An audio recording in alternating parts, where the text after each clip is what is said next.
Kapilaben S Chaudhary છે. હું યારા તાલુકાની રહેવાસી છું. આપણા નવનાથ ધામ બિલીમોરા ગુજરાત રાજ્યના ગાદીપતિ પરમ પૂજ્ય છોટે દાદાના માર્ગદર્શન હેઠળ આપણા રાજ્યમાં દારૂનું વ્યસન વધી રહ્યું છે.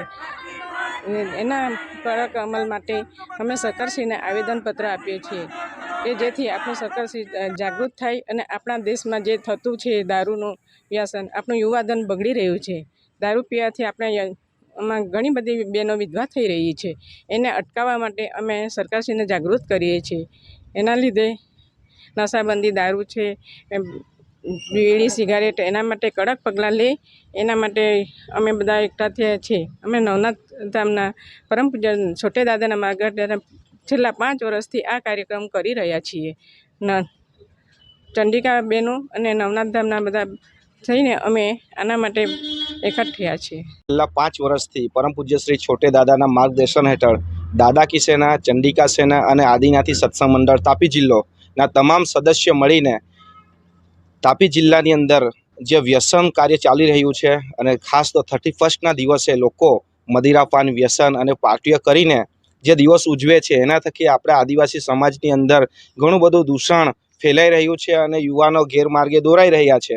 એ અનુસંધાને અમે બધા મળીને આ પ્રોગ્રામો નશા મુક્તિ થાય અને વ્યસનો છોડે અને સમાજમાં સુધારા થાય એ બાબતે અમે તંત્રને જાગૃત કરવા આવ્યા છે. બાજુમાં જ મહારાષ્ટ્ર રાજ્ય છે, ત્યાં દારૂ બંધી નથી અને ગુજરાતમાં તો વર્ષોથી દારૂબંધી છે, છતાં પણ દારૂ વેચાય છે. બરાબર છે. તો મહારાષ્ટ્રના બોર્ડરથી ગુજરાતમાં દારૂની ઘૂસણખોરી થાય છે, તે અટકવી જોઈએ. સખત પોલીસ ચેકિંગ થાય, તેમજ દારૂના હડ્ડા કશે પણ ચાલતા હોય તે બંધ થાય અને સમાજ જાગૃત બને. એ બાબતે અમે તંત્રને જાગૃત કરવા આવ્યા છે અને અવારનવાર એવા પ્રોગ્રામો અમે કરતા રહીશું. જો ગુજરાતમાં દારૂબંધી છે તેમ છતાં દારૂ મળે છે, તો આજે આવેદનપત્ર આપ્યું છે, ત્યાર પછી તમે જે દારૂ વેચનારા છે એમના પર કોઈ કાર્યવાહી કરશો, પ્રોગ્રામો કરશો? બિલકુલ. જો દારૂબંધી તો વર્ષોથી છે જ, તો છતાં દારૂ મળે, બરાબર, તો એના માટે જિમ્મેદાર કોણ?